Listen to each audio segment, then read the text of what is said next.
Prime Minister's defence of the Liberals' deal with Clive Palmer on this program last night was that the Greens and Labor are just as much of a threat to the Australian economy as Palmer.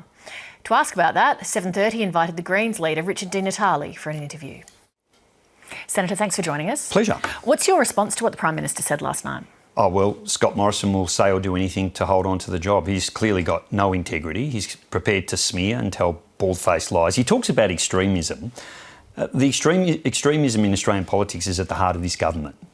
When the Prime Minister walks in and waves a lump of coal around when we're facing a climate emergency, when you see the racism and division at the heart of this government through Peter Dutton and some of his comments, indeed the Prime Minister himself, the real extremists are the Liberal National Party, and we desperately need to turf them out. Well, let's unpack a little bit of what he said last night. The Prime Minister pointed out the Greens have a 100% renewable energy target to be met by 2030. How would the pace of that change, very rapid, not drive the economy into recession? Well, let's be clear about why this policy exists. We've just had today a release from UN-backed scientists, 1 million species about to be lost. Here in Australia, thousands of them. More fires, more floods. We're going to lose the Great Barrier Reef, the Murray-Darling Basin on the brink of collapse. We need to take urgent action. We need to do it quickly.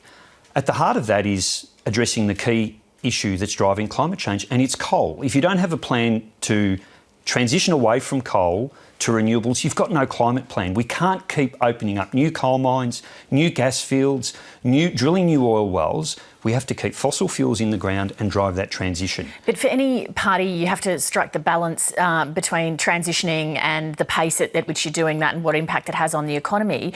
Once the Greens remove the revenue that you would get from, say, coal exports or the company tax paid by mining companies, where are the Greens going to find the money to pay for public hospitals and schools? Well, I think Paul Keating belled the cat yesterday. Coal's got no long-term future. So we've got to actually plan for this transition. That's what we're doing. We're planning for it. We're going to create 180,000 new jobs by transitioning away from coal to renewables. What we're going to do is going to ensure that we have a pathway for people working in those communities who will lose their job regardless. We're going to implement a carbon price. It's disappointing that the Labor Party have walked away from what was an important legacy from Julia Gillard. We'll implement a carbon price, raise revenue, invest that money in renewable energy technologies. Japan and South Korea are saying to us, we don't want your coal, we're moving to a hydrogen-based economy. Our job is to create the pathway to do that, exporting hydrogen, renewable energy to the rest of the world, creating jobs, investment, and of course, most importantly, bringing down the pollution that comes from coal. You mentioned Labor. In a speech last week, you said you'd like to negotiate closely with Labor if they win this election around climate change. Bill Shorten pretty immediately ruled out a close working relationship with the Greens. What will you say to change Bill Shorten's mind if he's elected? Well, he needs to respect the wishes of 1.5 million people who voted for the Greens last time. Millions of people vote for the Greens because they support strong action on climate change. And this election is about action on climate change. Now, Bill Shorten has taken a weaker policy in 2019 to the policy he took in 2016, which is weaker again than 2013. Our job is to ensure that through our numbers in the Senate, we drive action towards ensuring we transition our economy away from coal to renewables. Well, what I'll say to Bill Shorten is do what Julia Gillard did, negotiate constructively, collaboratively, let's work together and let's actually get some good outcomes for the climate, not for your big coal donors, but for the community who are desperate for action on climate change. Labor's been very upfront about its agenda if it's elected. Will you accept that if Labor wins the election that a majority of the public has voted for that agenda and not stand in the way of it if you end up holding a balance of power position in the Senate?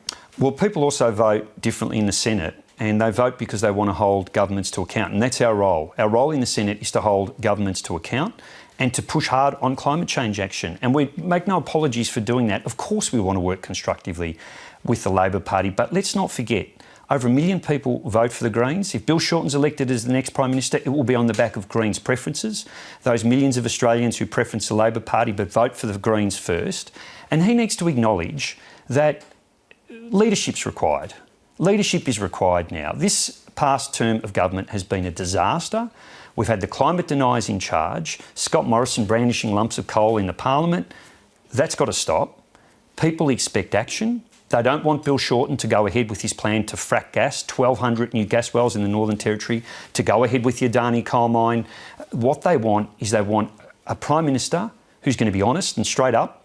Like Paul Keating was, coal doesn't have a future. Let's work together on a transition plan. And that's what I'll be saying to Bill Shorten. Let's work on that plan together. Just to return to what the Prime Minister said last night, he also said that you personally think it's okay for people to invade farms. I assume he was referring to some of the vegan protests that we've seen recently.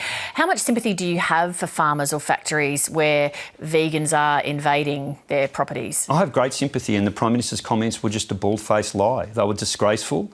They're not befitting somebody who seeks to lead this country, and he should apologise for misleading, misrepresenting my views on this.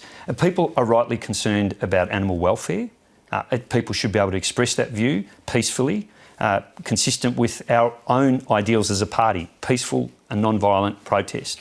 But of course we condemn some of those activities, and if people are going to break the law, then they need to face the consequences of that decision.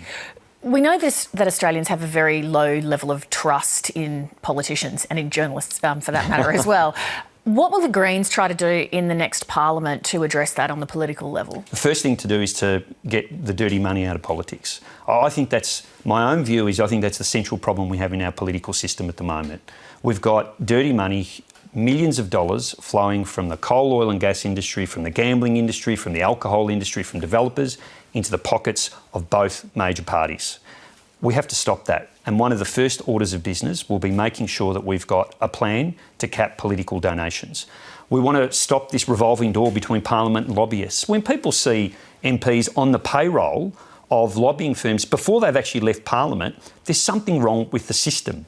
So we're going to put a freeze, a 5-year freeze. If you're a minister and you're responsible for an area, you can't go and work in that industry and make decisions and cash in on the relationships you've made while you were a minister. We have to do all of those things. We need a national anti-corruption body, and the Greens have been pushing very hard to do it. One of my first meetings with Malcolm Turnbull, he said it wasn't going to happen. We've now got bipartisan support for a campaign the Greens have been running for many, many years.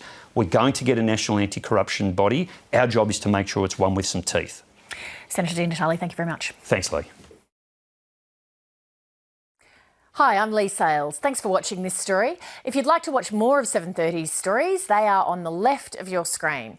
And tap on the button below to subscribe and get the latest from ABC News.